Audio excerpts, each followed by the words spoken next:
Rachel and Bella, beautifully done. Thank you for teaching us this morning so beautifully and about topics that matter so much to our identity and practice as Jews. If you've been coming to Shabbat morning services in the last few months, you know that I've been speaking a lot about serious material, from the rise in anti-Semitism in the United States to the threat to democracy in Israel. Today I want to move from the material to the immaterial, because although in English the word immaterial means not important, in Judaism the immaterial is at least as important as the material. Rachel and Bella, your beautiful Divrei Torah help guide us exactly to that question. Bella, you decided to focus on Shabbat.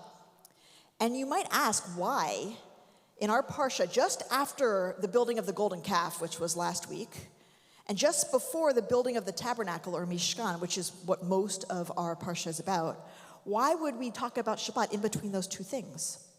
The rabbis took this juxtaposition to discern that the tasks of building the Mishkan, the tabernacle, represent the 39 categories of forbidden work on Shabbat. Now, you point out that Abraham Joshua Heschel saw two sanctuaries, the sanctuary in space, the Mishkan, and the sanctuary in time, Shabbat. The material sanctuary and the immaterial sanctuary. And I'll come back to that in a second.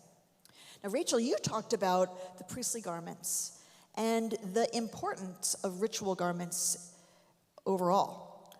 Literally material that was precisely designed and crafted and tailored, that elevated the priests and their ritual duties, and you likened them to the talit, which we wear, which can elevate us as we conduct our rituals. And you talked about your own experience of using tzitzit, the fringes on the four corners, to point to your Torah portion and thus remind you of your connection to the holy aspects of what you were doing. And in fact, tzitzit are meant to be used in this very way, as reminders of the holiness that's hidden within the ordinary, of mitzvot, meaning the actions, the learning of Torah, and the actions that come out of that study. The material that we wear on our shoulders, that you are wearing on your shoulders, the fringes that you hold in your hands, are portals. They're portals to the immaterial concepts of learning and growing in wisdom and choosing actions and a life that bring holiness into the world. Both Shabbat and tzitzit are understood in our tradition to be about remembering. The command here in Exodus, in this version of the Ten Commandments in Exodus, is Zachor et HaShabbat, remember Shabbat. In the Friday night Kiddush, which we said last night, we're told that Shabbat is a remembrance of two moments in time, the creation of the world and Yetziat Mitzrayim, the going forth from Egypt, the liberation when we went free from being slaves. Shabbat is therefore a reminder that we are in the divine image, because it was God herself who rested at the beginning of creation, and that we are liberated from slavery, that we are freed slaves. That's who we are. And the tzitzit are also remembrance of that. At the end of the full text of the Shema, which we chant just parts of together, it tells us that the tzitzit are meant to be reminders of the God that brought us out of Egypt, Yetziat Mitzrayim.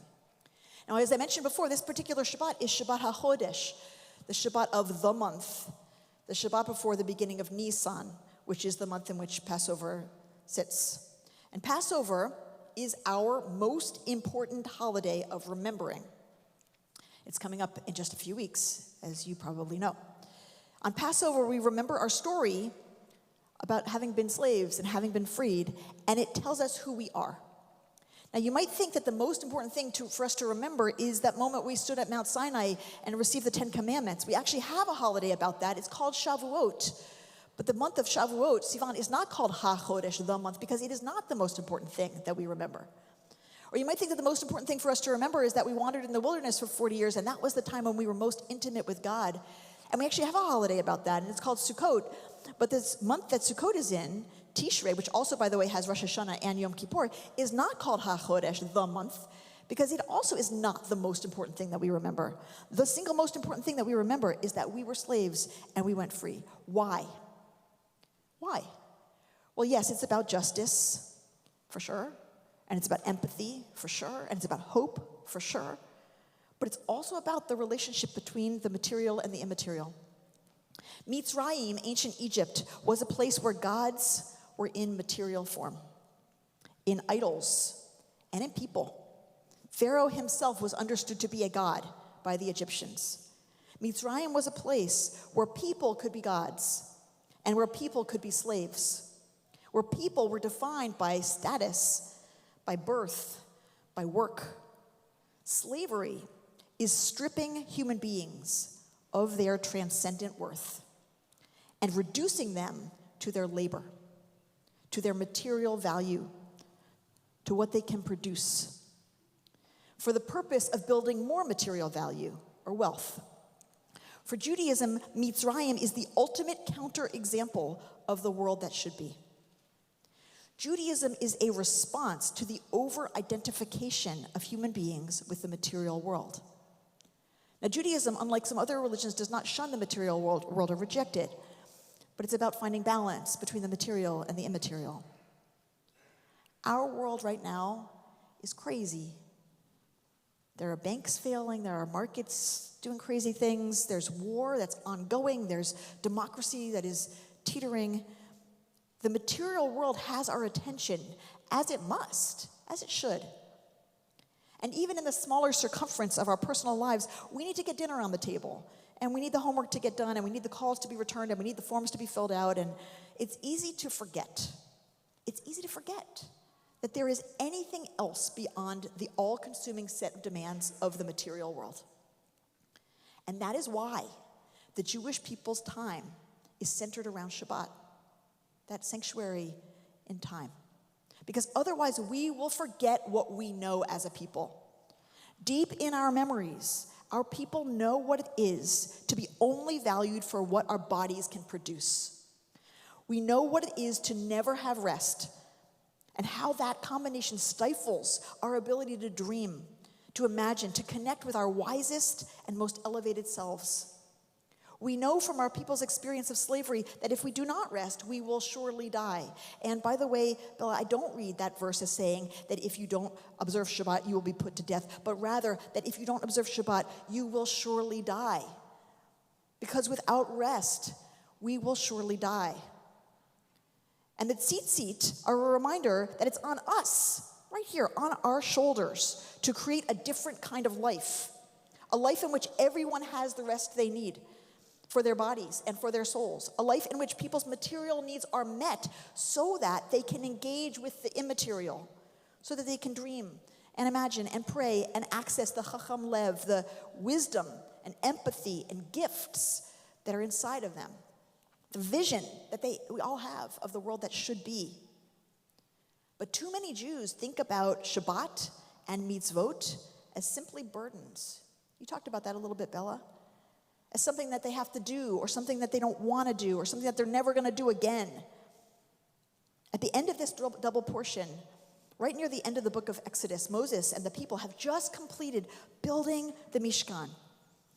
But he actually can't go inside, because God's presence fills it entirely, so he's stuck for a moment there, standing on the outside. And sometimes I think many of us feel like we're on the outside looking in at this whole Judaism thing. Like, it's not really quite ours. Like, maybe it belongs to someone else a little more than it belongs to us. Like, maybe we don't feel like we totally get the prayers, or don't feel a connection to what they're saying, or like the Torah portion is remote or problematic, or like the words about God in the prayers and in the Torah might be words that we don't necessarily believe in.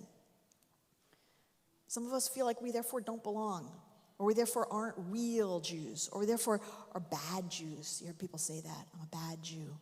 There's not such a thing. There's not such a thing. But it can feel like there's not room for us inside. If taking it all literally, if taking it all completely in a material sense is keeping you on the outside, then you need to stop doing that. Because the Torah and the prayers and the tzitzit and this sanctuary and Shabbat itself are trying to point at something beyond them. Something subtle, something immaterial.